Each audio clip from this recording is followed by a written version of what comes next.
Hey, everybody, welcome to the Blur Library. In the library, we have the amazing LP Kindred. Just to give you a background on LP, he's a Chicagoan Angelino writer, editor, musician, teaching artist of speculative fiction and experimental fiction from the axes of Black and gay identities. An alum of Hurston Wright, Voices of Our Nation Arts, the Clarion Foundations. He could be found in Fire Literary Magazine, LeVar Burton Reed's Speculative City, Escape Pod, and Queer Blades Anthology. He's also featured in The Creator Has a Master Plan and Afrofuturistic Cipher as part of the Carnegie Hall's 2022 Afrofuturism Festival. We're not done. You can stop there. It's okay. No, but you just done so much. You done so much. I will stop there. But like after a while, I'm like, the oh resume God, did I write that down? I long. wrote that too. The resume is long and we love it. So we'll start off slow. What was your canon event that helped you onto this journey of becoming a writer? Yeah, I mean, I think there were a couple things that had to come together to make it happen. First and foremost, my grandmother, when we would get home from the after school program that she ran, we would sit down every night and watch a 2-hour block of Star Trek: The Next Generation. My cousin was very into comic books, and I was very into his comic books. That's usually how it happens, right? Right. It's hereditary. And then my first act in life was like pursuing performance as a career, as a singer, and I caught into shows where that would happen, like Kids Incorporated and the Mickey Mouse Club and Roundhouse, and just kind of because I didn't see enough of myself in those spaces, I would just like, well, if I was on that show, this is what my storyline would be. And so when I had a vocal injury like 7 or 8 years ago, I'm a horrible person when I'm not making art. And I had people along the way like, hey, that thing you wrote that one time, I think you have a thing. And I'm like, whatever. But then I decided to write a book. And it did not go well. So a book is a big thing. I think everyone can write a book, but the dedication it takes to finishing that project, it's a lot. So then I went to learn to write short stories, and that worked out. Yeah, short stories. What I love reading them is because you can just like take in everything at once. But okay, so your background as a singer, that was something that was going to be my next question because the way you put music into all your stories, it was just fantastic. Like it was absolutely fantastic. As some like I grew up classically trained with the flute. So like in Wanderlust, I was like, wait, this person knows what they're talking about. Yeah, I mean, I grew up listening to the radio. I was not like a church kid. When I got to college the first time, I was in like the chorus that everyone could get into. And then my third time at college, I was doing vocal jazz. And that was super interesting. But like all along there, I was like working on a recording career. So, just going. That's amazing. But I love how you like, even with, the vocal injury, like you're still able to like use that and put it into your art. So I find that very beautiful. Yeah, I mean, well, first, thank you. It's interesting because what I'm realizing, after a few years into my career is that like I'm really just processing my life through these stories. And when I kind of like accepted that, then I was like, oh, okay, this is what it is for me in stories. Like me as an editor, I'm like, okay, stories come in and I look at them and I'm like, okay, it's not that the stories aren't good. I just think that sometimes they start off as thought experiments and then they stay thought experiments. And they don't answer these two questions well, which is A, why are you the person who should write this? What is it about the story that only you can bring to it? And the other part, I guess, is just like, how do you show up in the story? I guess that's the same thing. I just said it twice in two different ways. Never mind. No, but that's very valid, right? Like that's some like that's very valid. Oh my, I love that. Okay, so just staying in the music vein, I do Mhm. want to ask you about Hennessy and and those breakfast lyrics. Like, Yeah. you Yeah. have very strong feelings about Yeah. certain things. Yeah, I do. I definitely do. But it's also so like these things got written over a period of time, right? So like the first Yeah. version of Your Rover is Here came I started I think in 2019. Um and I was getting picked up in a neighborhood in Los Angeles called Silver Lake and getting dropped off in Los Feliz. They're very close to each other. I just didn't have time. I needed to use that time to write. And I got into the lift, and the dude was like, "Yeah, you know, driving Lyft can be kind of." He's another black man. He was like, "Driving Lyft can kind of be rough." And like this guy got in my car, and he had on headphones, and he was looking very like goth and like punk and stuff, and like I was on edge the whole time, and I thought he was gonna do something. And then we got to his location, and he just got out of the car, and like it was all in my head, but like it felt real, and I was like, "Oh." Yeah. Um, Okay, so for those who haven't read Your Rover is Here, like that's exactly like not exactly, but mostly what happens in pretty that heavily. short. Right. Like, yeah, I was so creeped out with Your Rover is Here, like with that character who just got in and wasn't safe. He was just doing like the incantations and Yeah. I'm like, yeah. Like, figure this out and quickly. Right. The rest of us are gonna cry. Um, I think the way the Hennessy, and I have another story. No, it's Hennessy and Zihana, right? Yes. Yeah. So it just tells you where I am because now I like listening to Rihanna sing. But I do.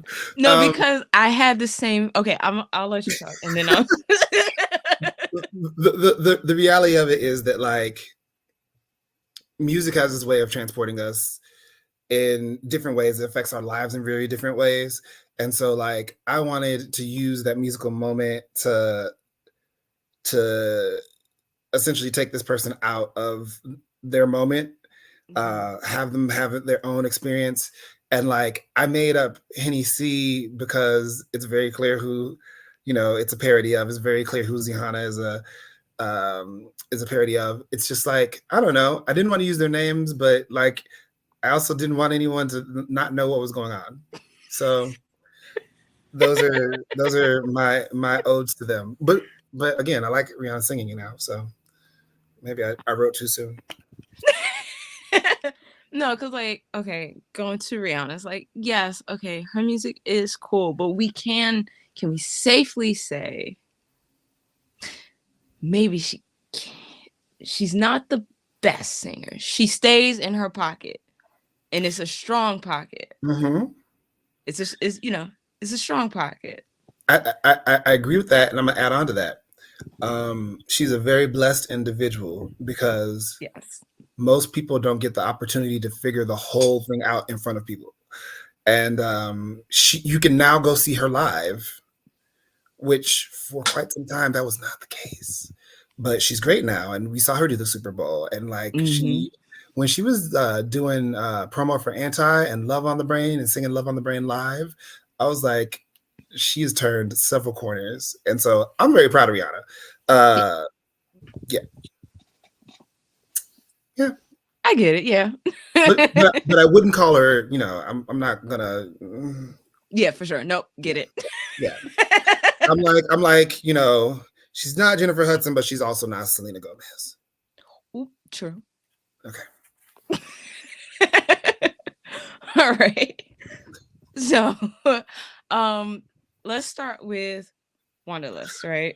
What is wrong with me? No, you're so good because I agree 1,000%. In fact, I feel a little more because it's an argument that me and my husband have constantly. He loves Rihanna with all his heart, and I'm just like, you can't look at her as a whole. You have to take her in snapshots. Yeah. And Yeah. yeah. I think more of like the team that has worked with her Hmm. and like put her together. No shit, I think it's fantastic, It's you taking know. time. She's amazing. Yeah. All right, so let's all right, let's talk about Wanderlust. Okay. Okay. So one, I was reading it and then I listened to you you know, what's the word? The word Perform has the. yes, you performed it on Escape Pod, I believe. Mhm. Yes. And one, the story is amazing, right? But the way you invoked such a decadent, like indulgent, I almost felt like I was like eating this rich dessert Mhm. while like listening to it. And I was like, oh, I don't think I've ever felt that particular way. Like felt like I was eating something rich while reading a book and listening to a story, and I'm like, yo, this is phenomenal. Like so I just wanted to say that, but to give help everybody understand, what was the inspiration behind like Wanderlust and you putting that story together? Yeah. So, um, I have a tendency to get engaged to people who do not live on this continent. My second fiance, when he and I were breaking up, is when I started this story. And Mhm. I didn't like move on with it for quite some time, but essentially, you know, it was the fantasy of we were both nerds, and if you'd asked me before what power out you would have, if you could have any power, I would have said something else. But once we were together and very clear that there was 5,000 miles between us, we both started to say teleportation. So this was kind of like, I guess it's kind of like my love letter to that romance. And he really loves the story, which I appreciate, which makes me super fucking happy. He's one of my best friends.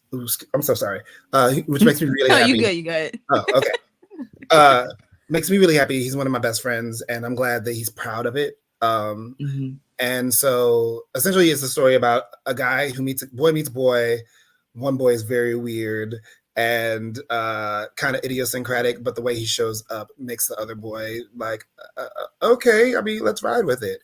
And as it goes further and further, they fall deeper and deeper. But the weird one does not belong in this universe, and the universe lets him know that. Yeah. Like it was heartbreaking, but I did like the end where, you just had that peak of hope at the end. Hmm. But yeah, he was very I don't know how I would feel if somebody would just like pop up on my trip. like like no, you mean we're together. Like you don't have to miss me. I'm here. I'm Like right here. How don't what you talking about? let's You, travel. Where's your friends? what, made, Like what made you think I wasn't coming? Like things calm down and we're going home. We get on the flight. You don't get on the plane, but you're at the airport. mm, What else would we expect at this point? I don't know. right? After a while I was like, all right, this is just it. And you could see like his character like just kind of like take that into. Yeah, yeah. I wanted Um, I wanted the weird to ramp up. Like I wanted to mhm, start off weird, right? Like, oh, this dude, mhm. I don't know what's up with this dude, but I wanted it to ramp up and feel like, no, no, no. What language is that? Um, the character is synesthetic. The character Coco is synesthetic, so he smells color and sees and sound, right? Um, and so he does all kinds of weird shit, and I wanted the weird to mount and to not let the weird be a deterrent, because all the ways he shows up are the ways that this person needed him to. And that's awesome because so many of us, you know, are like I consider myself weird too. So it's like Yes, I'm weird. I come with some things, but like Yeah, hear me out. I'm cool. like look, especially like in a gay context where it's like, have sex, talk later, and it's like, okay, like you might find yourself on the other side and be like, and then like look around the room and like there's like a MAGA hat, and you're Oh, like, wait, what? Like, what did I do? What did I do? please don't tell me that was ever your experience. It wasn't a It's not a MAGA hat. mega. It wasn't a MAGA hat, but it was in the late 2000s, and I'd done something with somebody, and then in West Hollywood they had these little magazines that show photos of people like at events throughout the week, and I was like, oh, that's cool. And so I look at one, I'm like, he is a log cabin Republican. And so when he hit me up later, he texted me like, we should get together. I was like, oh, I'm so sorry, I didn't realize you were a Republican. He's like, what, Republicans don't deserve sex? I was like, I'm glad you said it so I didn't have to. Have a good one. Yes. We just push on. We persevere. With the sensuality, the sensuousness, Mhm. um, you know, I'm not sure if you got a chance to read these, but I have these two stories: Open 27 Hours, which is a time travel soul food restaurant, So and that's the one. I didn't read that one, but I did read the other one, and forgive me because I'm terrible with names. But it's the one where he's in a bar, he's a writer, and he has like this demon. That Arm one and was great. yeah, I like that one too. I like that one too. Uh, well, I try to really do embodied writing. I try to really jump into the senses and like bring to it what I can bring to it. Like because of my musicality, years working in the service industry, I know a thing or two about food. Open 27 Hours has a lot of food, a lot of sensuous stuff going on as well. Also, my story in Mm. Wine and Nectar, which is a response to The Ones Who Walk Away from Omelas. Someone told me like I can't read your work before lunch because it makes me hungry, and I was like, oh, I'll take that. Yeah, that makes sense. I'll take that. That Um, that makes sense. yeah, I like it. I like it. Yeah. Okay, so you write amazing stories about black men, about black gay men Mhm. in life and love through a fantastical lens. Why choose speculative fiction? Like of any genre you could write. Why specifically speculative fiction? Um, I didn't realize I was writing about myself when I started writing speculative fiction. I thought this would be easier than writing a memoir, which would make me feel too exposed. But then I get to certain stories and I feel very exposed. And so I'm still making my peace with that. But I think with speculative fiction, a couple things. One, historically, we're not particularly well represented. They write futures and we're not in them. Mhm. They write about fictional pasts and we're not in them. They write about the present and we're not there. And they tell if we show up in the horror movie, we die in the credits, right? So it's just Yes. like I have to write I have to write black love, I have to write black gay love, I have to write black gay love on a dragon. I have to write black gay love on a generation ship. I have to write black gay love and we survived the blackening. And I have to write, like there's a Yes. reason why black people don't write time travel. Where Oh, can we go? yeah. I always answer like I don't feel like culturally that's the answer I can give. Just Yeah. Yeah. I mean, it makes there was a show, I think on NBC called Timeless. And it was these three people who were traveling through time. One was a historian, one was a military guy, and one was a scientist. And they would get in this time machine, and the scientist was black. They he played the same. He had to, then when they get into period clothing and interact with the people, and it was the same thing every time. This man is a slave, a freedman. Like this is all he Yeah. can be in these spaces, and Yeah. it's wild. Like it's only, I think it's only 3 seasons, and it was like this is wearing on me. Like, yeah, we gotta. Yeah. And so, like, one of the things I'm working on next year is thinking about reclaiming time travel for Black people. Oh, okay. So, if you don't mind, like, what are the, I guess, like, beginning thoughts you're having on that? Um, so you know, I think about indoctrination, and I think about like the commodification of everything that we have. Mhm. Um, and so there are these two parallel organizations. One is kind of paramilitary, um, and the other is very naturalist. Um, Mhm. Neither group understands how the other travels through time. Um, One for good reason, one for bad reason. So the paramilitary organization, the temp agency, they're going through to the past and fixing breaks in the timeline, and the ascendants, which are essentially their opponents, are wrecking the timeline. And Tyree is a Black man in the temp agency, and he is doing his job, and he's really good at his job.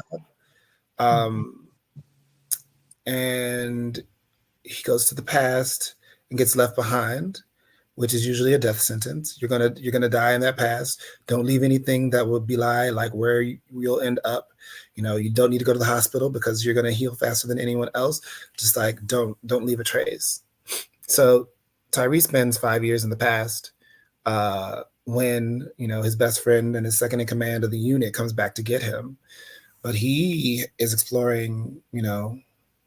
He's on his Black gay love journey in 1952. Mm. And now this Mm. generation is bringing him back to their time, to this wife that he realizes he's not sure if he ever really loved her, or if he was doing what he was Mm. supposed to do, and this child that he can't connect with. And no one, understands what he's been, what the experience is like being in the past and thinking that that would be the rest of their lives. The struggle comes when he starts to notice anomalies. Now anomalies show up, and that's how they know to run back to the past. But the anomalies he's seeing, like when he left, there was a pandemic going on. Everyone was wearing masks, and no one's wearing masks now. And he asks about it. He's like, "No, it happened," you know, or just little facts, details that Yeah. don't match. But the fact that he can see that they don't match makes him um, an anomaly, and those are usually purged. So that's Can I read it? when there's stuff to read, you 100% can. Yes. Yeah. Okay. Because that sounds amazing. It sounds absolutely. I would love to see time travel like done differently, specifically through a Black lens, specifically through a Black queer lens. Like that sounds great. Okay. Okay. Okay. I'm like trying to calm down. All right. That sounds great. Is that gonna be like a short story, novella? Oh no, Or that's for the novel. So Tyree is only one of 5 perspectives, and so there's explorations of like the beginning of the temp agency. Uh, it starts with him because I want to start with a side that we understand, uh-huh. and and then we get to see like what the motivations of the ascendants are. Actually, Open 27 Hours occurs in the same universe, and so there's a Mm-hmm. little crossover. So I sat down and I was like, hey, I'm writing a lot of time travel for Black people. I might have a collection. And then longer I looked at it, I was like, no, this is a book. So That's gonna be fit. Okay, so I guess my next question, I will get to my other questions too, but now like I'm like, okay, yeah, so is this gonna be um self-published? Are you going to shop it around? Like I'm gonna try to go the traditional route. I know that it'll be a okay. hard sell. It's about Black and gay people. But I have some agents who've let me know that I should let them know when I have something. I have some publishers who've let me know I should let them know when I have something. So I don't think it'll be too hard. The publishers who let me know to let them know when I have something are looking for a novella. So if for some reason this ends up being a novella, then I'll send it to them. But if it's a novel, I'm definitely gonna take it to these query streets, try to snatch me up an agent, and try to snatch me up a 8-figure deal. Hey. Hey, I like that. No. Me too. No, I can't wait for that. And I hope that like I hope that it happens. I hope it is like I know it'll be successful. It sounds absolutely amazing. Okay. Okay, so going back to the short story questions. Okay, so Yeah. at the end of your Rovers here, Mm-hmm. after unfairly being treated like a criminal, right? Main character makes a decision to align himself with his father. And like this was a decision I remember seeing it in the original ending to Get Out, right? Jordan Peele said that he was going to do something similar and then he chose Mm-hmm. not to. I want to know why did you make this decision to have that ending, that particular ending? So the story actually ended at, and this is also a world for a novel. The story actually ended initially with the insurance adjuster coming and doing all kinds of BS. And I sent it to Devon Sanders, and he was like, "Yeah, I just feel like I need something at the end," and it kind of popped out. And he said that he needed to like see how the character changed, or like he essentially said put a bow on it, and I was like, I don't know what a bow looks like, but I wanted to, and like I wrote this in 2019. I finished it in like March, April of 2020, right? And so when it came out, it was super poignant, right? Yeah. Um, and so I mean, it comes from that experience of like you can do the right thing. Respectability won't save us. You can do the right thing, and the wrong, and because if they see wrong in you, that's all they're going to see, and there's nothing that you can do as an individual to change that. And sometimes, I know growing up where I did, folks decided that really early on. So like, I'm gonna do whatever I want to do because my options are limited. And whether I agree or disagree, like they weren't wrong, you know. And so this is essentially, a character who's been running from the family business for a long time, and now is in dire straits and has to lean into things he probably wouldn't have. So for like everybody listening, you don't understand. He was down to his last dollar. Like he tried his absolute hardest to stay away from his father, and like to see how society just like pushed him, just that clean push over the edge was just, it was heartbreaking. But you're absolutely right. Like unfortunately, that's what society does to us. Yeah. It, We don't get the opportunity to,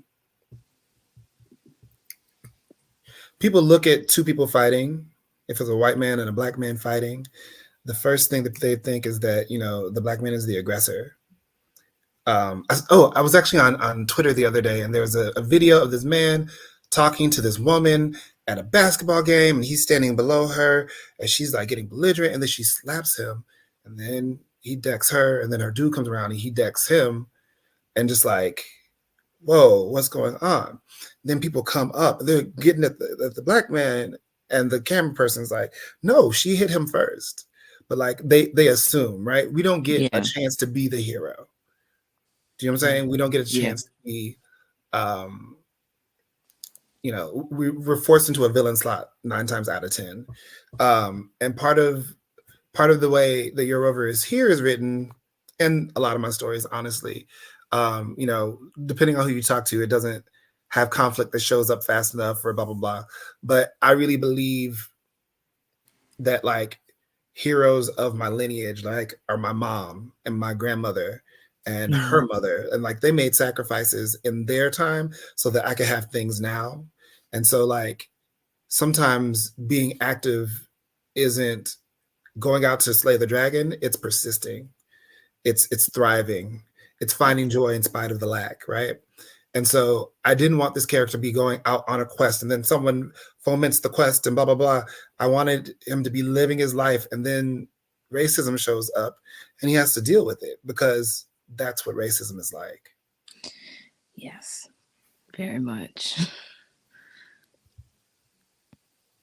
All right, so you're an educator, right? Mm-hmm. And as an educator, or former educator, You coming back? It's okay.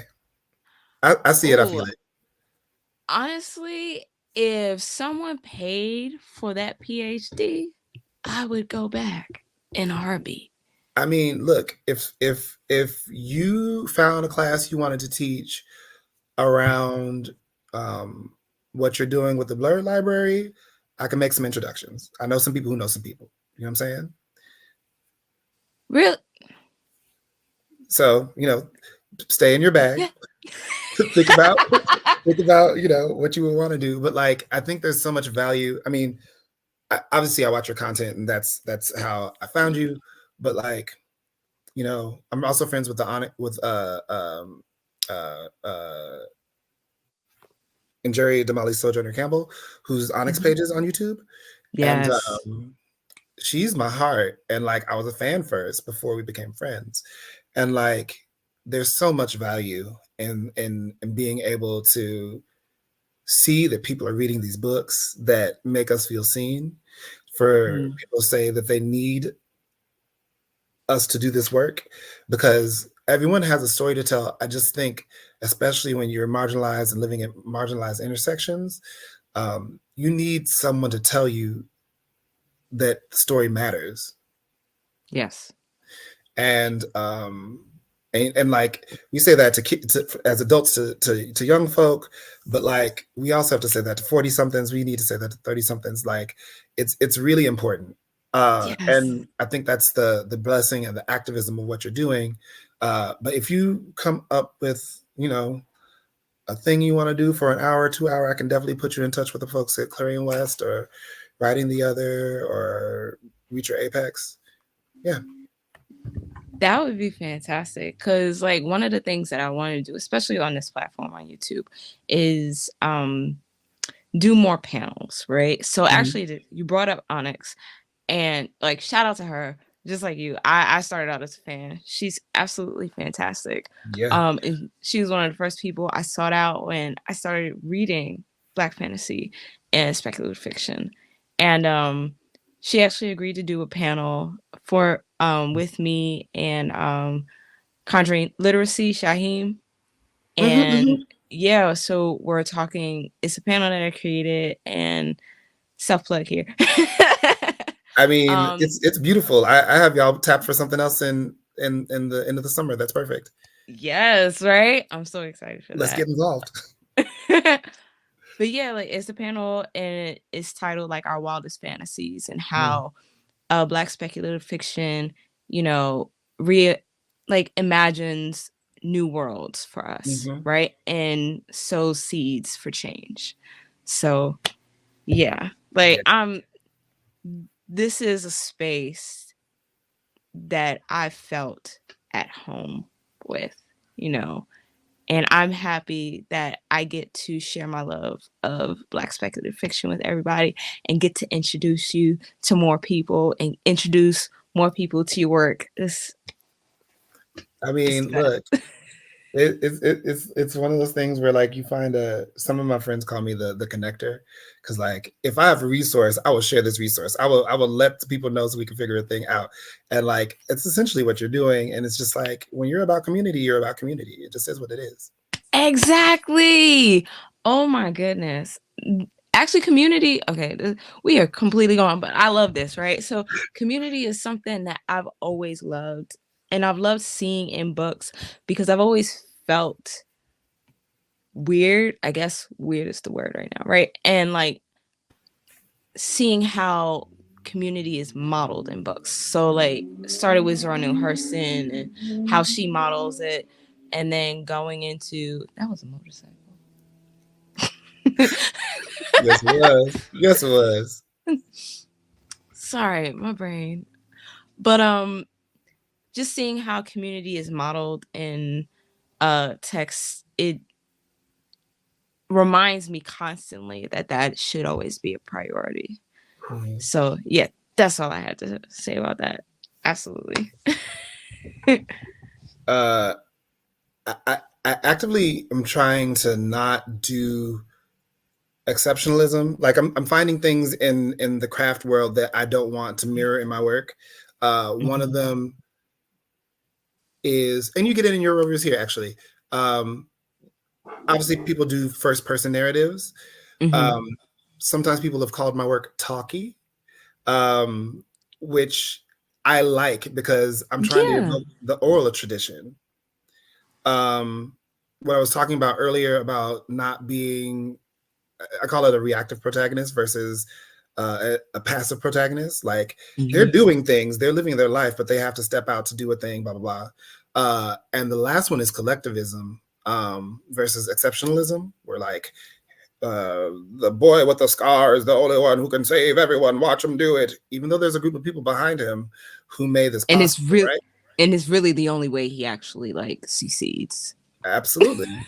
And like I'm just like, y'all missed that part. Um, but so that's part of the conversation about like the time travel book. I don't want it to be one person carrying the story. I want it to be a bunch of people who come together to contribute and make the situation better or worse, and don't get along, but have a job to do, because sometimes you don't get along with everybody you have to work with, and it is what it is. You don't have to like me, Mm. you will respect me. Um, but also along that vein, I got a lot of headspace for that by reading No Gods, No Monsters by Caldwell Turnbull. I was just about to say that. That's a great book that does that very thing. Caddy put his foot in that. Yes. Yeah.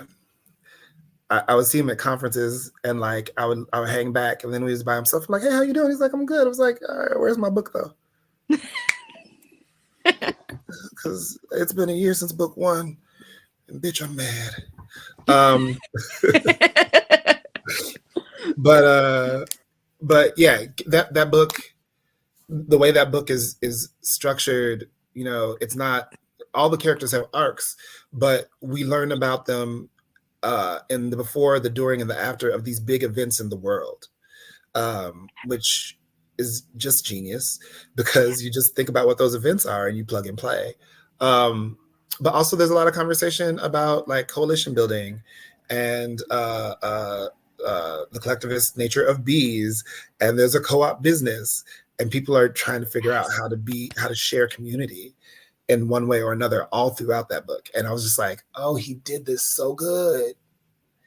He did. Um, but yeah, so I'm drawing inspiration from that. There's another book. It's not by a Black author. His name is Sequoia Nagamatsu. He's Mm. Japanese American, and his book "How High We Go in the Dark," beautiful, Yes. breathtaking. Yes. You have it. Yes. Okay. That's the one about the pandemic, and it's like a Uh-huh. series of hmm. There's so much that happens in that book. I'm still there's this the one chapter about the amusement park Uh, sticks with me. yeah. Like I had to like put the book down and away for a little bit Mm-hmm. just to like process that. Like It, it, that. it's Go heavy. ahead. It's heavy, but it's also bright, Yes. and it's hopeful, but it's also like stark and austere. Like it's doing a lot, and like it's a It book I wish succeeds. it wins. It Yes. wins a lot. Um, I was sad when it didn't make it onto a lot of ballots last year because it just messed me up. So I was just like, Yeah. There's a lot going on here, and this man knows his way around a pen. But like in that situation, I was like, how many? And I have a lot of my book ideas are collectivist. And I was like, okay, so these are two ways of thinking about how the components can fit into a whole. Hmm. And I know there are more ways, but like, okay, these are definitely good starts and definitely good reference points. They are. Oh man, those stories, like for anyone listening, like those are absolutely phenomenal stories. Like, please go read them. I still have to read book 2 for No Gods and Monsters. Yeah, We Are the Crisis. That's for We have a book crisis, 2. yes. Like, yeah, it phenomenal series. Just so smart. So it's Yes. so black, it's so Caribbean, it's so queer. It just it shows people, and I'm just like, this is what we're talking about. Where like, you know, it's not that a white person can't write a black person. It's like the things that you're not going to be able, in the same way that I can't write a Caribbean person, the things you're not going to know that you're not catching Right. are going to trip up everyone who knows. Exactly. I And yeah, go ahead. No. it was just so specific, and those Yes. specificities made it really delectable. Yes. For sure. No. That conversation about who can write what or what group has, if you've seen it all over book spaces, like that's always been a thing, especially what happened recently with Freddie Smoon, yeah. yeah, Mm, there's always some bad actors. always. Like Always, always. the effort put into that was wild, but I think the money made it make sense. So at least Yeah. made it make sense to them. But yeah, it L- wow.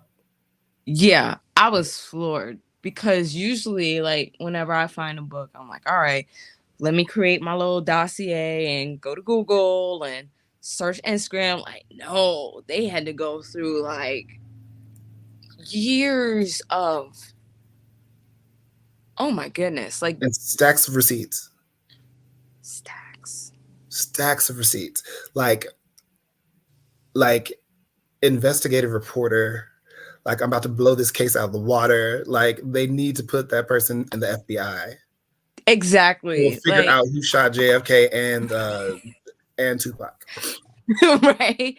But like just the lengths this person was willing to go to, like my immediate thought is disrespect, but con, hurt, harm, like to do all of those things.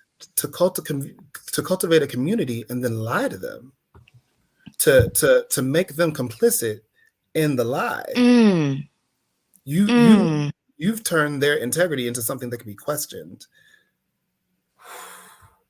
And Wow. now they have to sit and process that when it had nothing to do with them. It's not like it was something that they were in on.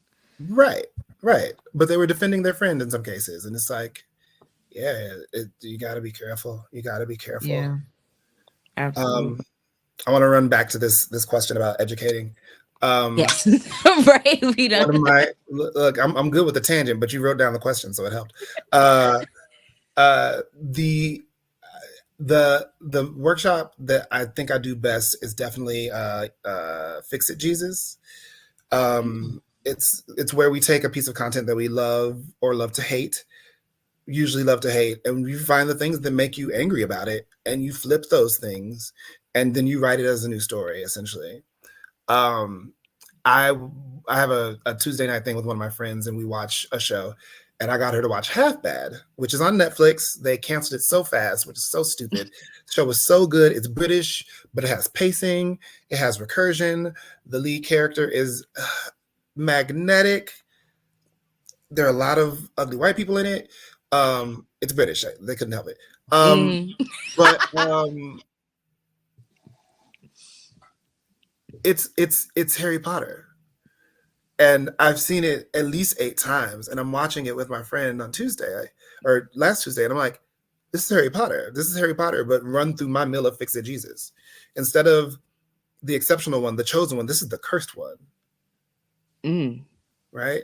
Instead of him Mm. being the person that the secret wizarding world reveres, he's the person, he's the child of the person that they fear the most. Yeah. Right. And so, Hmm. and then, Hermione shows up and Ron shows up, and they're not that. Neither of them is beholden to what we think of Hermione or Ron. And, it's, in some ways it's a comedy of errors. But I was like, this is what that is. And I hadn't even thought about that. But if you change enough things, or as the fanfic girlies are known to say, file off those serial numbers, you can come up with a whole new story. Whether it's a short How about the story, a stick? novel. I have one that I'm working on. Oh, the my short story, Jam Wine and Nectar. You know, Mhm. I always wonder what is. Did you read The Ones Who Walk Away from Omelas? No, not that one. I'm sorry. Okay. I read which one? Oh no, no, it's a short story by Ursula K. Le Guin. Oh no, no, no. I haven't read that one. Okay, a lot of times it gets assigned in high school. There's a kid in it. The kid is significant for a very specific reason, and then people go on with their lives. And I always wonder, what is it about this child that makes them so significant? So I wrote a story that's essentially about the child. Um, Omelas is a very Black place in my version. Um, and, I drop musical allusions per usual. And there's also just a lot of Black people celebrating. So it's like, so that's one way. I have a story that I'm working on. I think it's a series of novels or novellas, but it's my response to Supernatural, because Supernatural is super homophobic. It's super white. Yeah, Um, very true. and like whenever they show up somewhere, they're like, "Oh, we're police officers. We're the FBI." But Black people, when things go wrong, when things go bump in the night, we don't call the FBI. We call the pastor. And so this is a traveling pastor who dispatches monsters.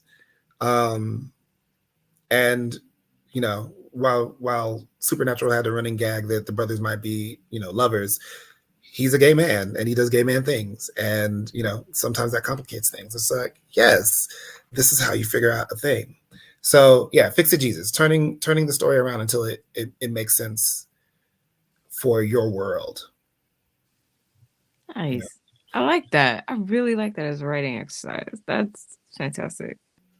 So with Voodoonauts, right? I'm so happy that I've gotten to read out of the four of you, I've read three. I think the only person I haven't read yet is HD Hunter.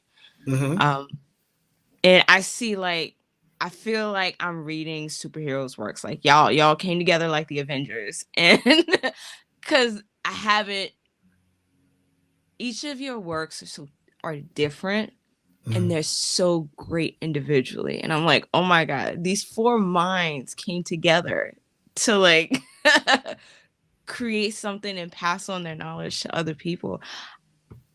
That is amazing. Um, I Thank you. wish I would. So I know that you guys were on hiatus last summer, but this summer Mm-hmm. you brought back the summer workshop. Yeah. And the theme for this year is resistance. What is it? It's resistance, solidarity, and liberation. Mm-hmm. Right. So for the audience, why was this theme chosen? So I'll go with that question. Why was this theme chosen specifically for 2024? I'm gonna back out and talk about what Voodoonauts is and into the theme. Oh yes, for sure. Sorry. No, you're good. You're good. Voodoonauts is a grassroots organization that addresses the isolation and underrepresentation of Black creatives in speculative fiction. It was started by Shingai and Jerry Kagunda and Yvette Lisa Ndlovu. They were Black grad students at fancy schools. They're like, we should do something. And they decided to do something summer of 2020. They asked Hugh and someone else, and then someone else pulled out. And then when I did my application to be a fellow at Voodoonauts, Shingai texted me. He's like, "Oh, baby, that's so sweet that you want to be a participant, but you're going to need to teach." And Shingai and Yvette were going to run it by themselves, but me and you were like, "Why would you do that? We're here." Um, so Shingai has gotten into her resistance bag and like trying to just, if you read our work, you know that we are pro-abolition and like borders aren't real, so stop enforcing them. And like, how do we decolonize our thought to a point where we can create some real change, right? For everyone. Um, so we're all just finding our ways into like what it is we want to teach. We're pulling together our guest list essentially, which is nice, and we're going. It's ramping up. We have to read all the submissions next month, so you know. Yeah, I just saw that the deadline is today.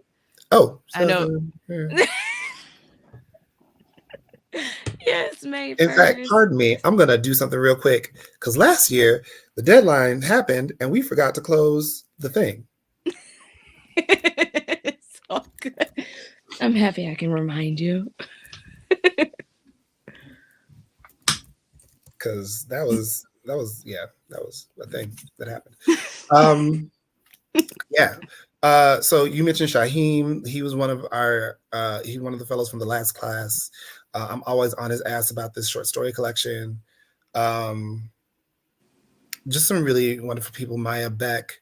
Um, someone has a book, and I can't think of who it is right now. Someone, not the four of us, has a book. And I can't think of who it Yeah. is right now. But like, the thing about Voodoonauts is that, you know, the gatekeeping is very. We run this off a website, 2 Zoom accounts, an Instagram, and a Twitter account. Like when I say grassroots, like we have to move so the grass will grow. Mm. And our fellows come from all over the continent of Africa, Black people in Europe, all over North America, the Caribbean, sometimes South America. So we're not at a place now where we can have programming go on 24 hours, which would be a future goal. But um, people kind of tune in for whatever they can. We do mostly Eastern time zone because 3 of them live on the East Coast, which is very rude to me because don't nobody ever come to me. Come see about me. But yeah, so it's free. There's a lot of community building. We don't do diaspora wars. Um, all this TikTok stuff is cracking me up. It's Uh, ridiculous. it's cracking me up. Like on the one Like, side, like I get my hackles up like I'm a Black American, but then I'm also like, you know what? We just have to respect these differences and recognize that we are who we are. And then I'm also getting mad about the biracials aren't Black conversation. I'm like, I can't do this. I feel like a lot of people are just arguing just to argue at some point. It's like, yo, at some point, like this, it doesn't make sense for these types of arguments. Because Mhm. there was a response is like, yo, we're all speaking English. Chill. Like, think about that. We're all speaking English. Please simmer down. Like, Right. big Like picture here. we're all here. It's okay. But then I also like jump up and want to be like, stop asking me where I'm from. Uh, Mm. like that's not a conversation. The fact that you asked it shows that you don't have the range for it. So please just pipe down because you're not making a fool of me. All right. So, like, the question was, so Shingai created like this theme for this year to Mhm. be more. I like that. I like that. Yeah, And we're focusing on how we can make revolution. Like our base has always been very community oriented, very collectivist.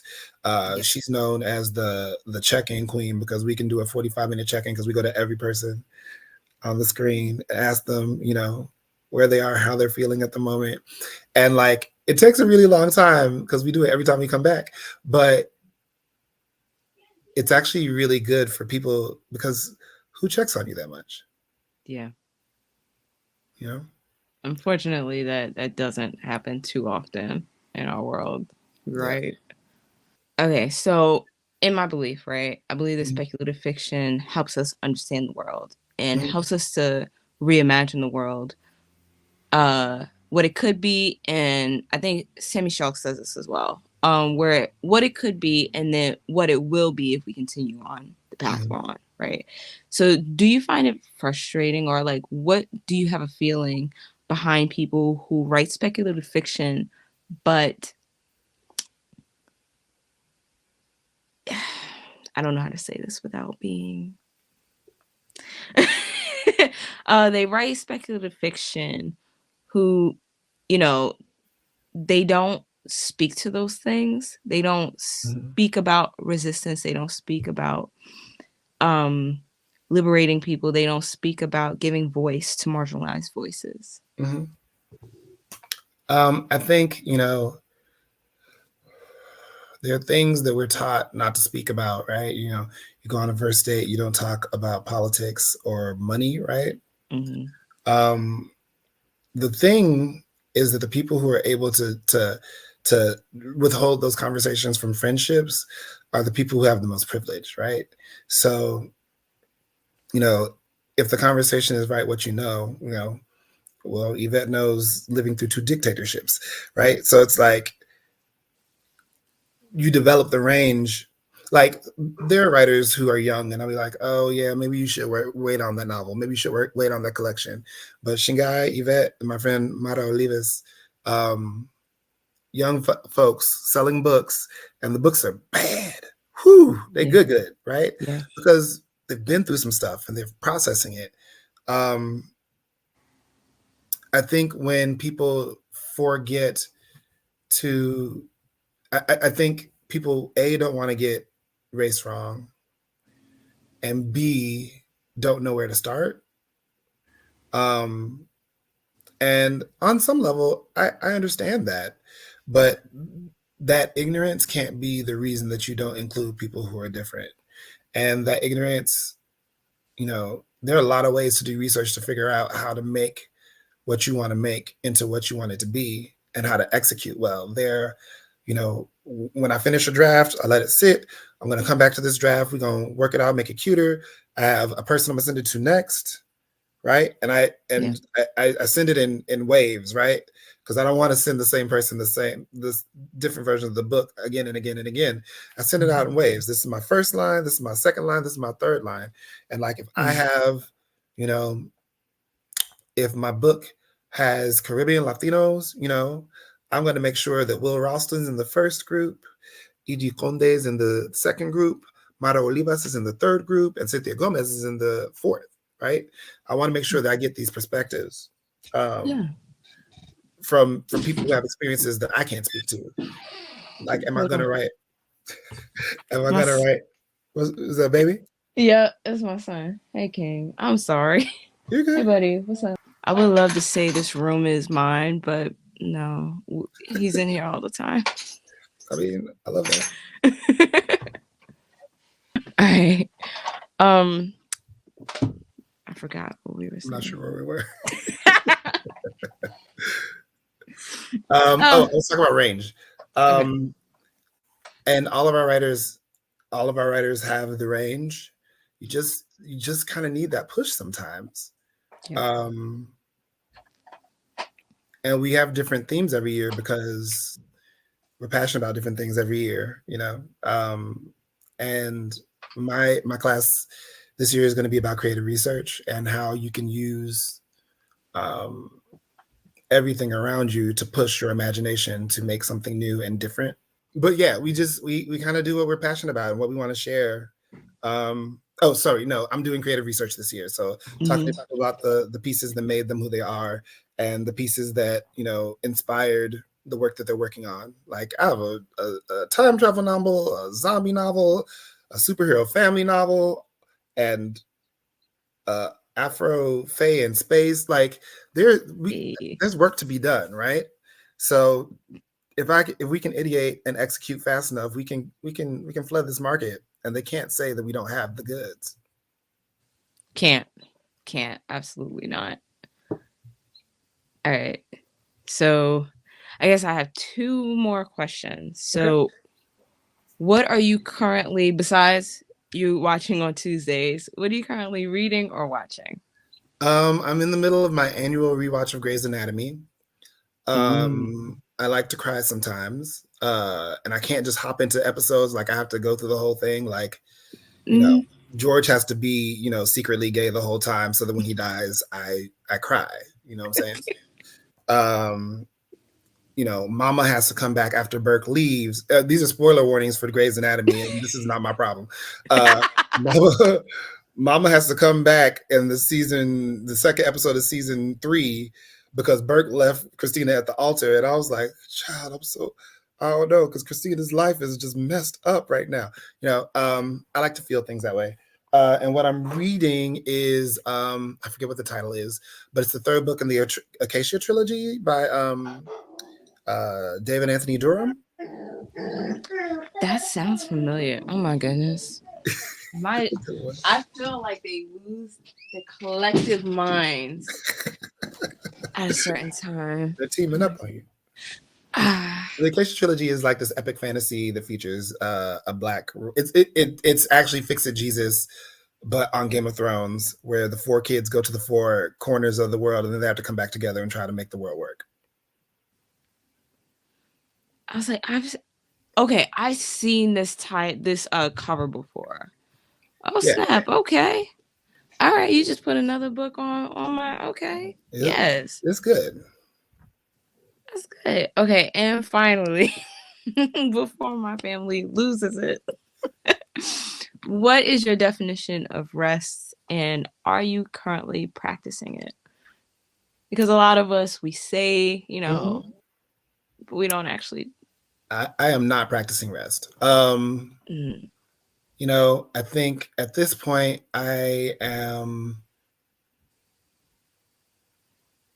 There's so much transition going on for me right now. I'm about to move to Chicago, and like planning that is a lot. Starting school in the fall, also a lot. So just things. But rest to me is. Wait, congratulations! You going? Oh, thank you. Yes. Yeah, I'm going to the School of the Art Institute in the fall. Nice. Yes. Rest to me is going on an artist date, just go by myself to go do something that I might just want to do and see what it is. A random museum, explore a part of the city, walk up on some free music, don't take anyone with me, put my phone in my pocket, turn the vibration off, like just go somewhere, explore, be present. The gym was something that I was doing as part of my care that I'm not doing at the moment. I want to get back to that because I think it definitely makes me more able to write. But, yeah. I wish I knew before how important exercising, moving around was. Because, my mental state has never been better since I started working out. I've never felt this way, which is like amazing. And as we age, we need to be active because those creaks will creak up on you, and then you just won't. You'll be your uncle with the bad back. Baby, he can't sit there. I ain't got no back. Oh, that's too low for me. Yes. I turned 35 and I was feeling it, and I was like, oh. It's like, what happened? 34 was just a minute ago. I was good. Right. It's different. It's different over here. Look, it's very different. Well, this has been amazing. I hope you enjoyed yourself, and definitely did. And I made a new friend. This is great. Yes. Can I plug something really quickly? Yes, go ahead. I'm not gonna plug Voodoonauts because there's only a couple more hours. But I am a part of a podcast called Just Keep Writing. For a while, it was 5 guys and a mic, and we decided that wasn't going to work. But 5 men of various races, several sexual orientations, and Shingai is now on the podcast as well. So there's 8 of us, and we have over 100 episodes talking about writing, talking about craft, talking about books, talking to authors when their books come out. We love to read, we love to write, and we love to talk about the things that we're passionate about. Yes, I saw that as well. I can't wait to listen to y'all. Like, yes. We out here. This has been amazing. This has been wonderful. Um, where can everybody find you really quickly? I am everything at LP Kindred, and I have a link tree, which is linktr.ee / LP Kindred. And I have a bunch of stuff there. There'll be a website later this year. But yeah, that's where you can find all the stories and all the podcasts and me talking shit. Yes, and for those who didn't catch that, it will be in the description below. Like I said, this has been great. I wish you all the best of luck. Anytime you have something you want me to read, please. Please. See, you don't even know what you're signing up for, and I love that for you. You just open the floodgate. You a fool, but it's cool. I'm with it. I'm with it. I'm definitely with it. Um, yeah, so I'm just gonna sign out and say I will see y'all in the next one. Later. Bye, y'all. Thanks for coming.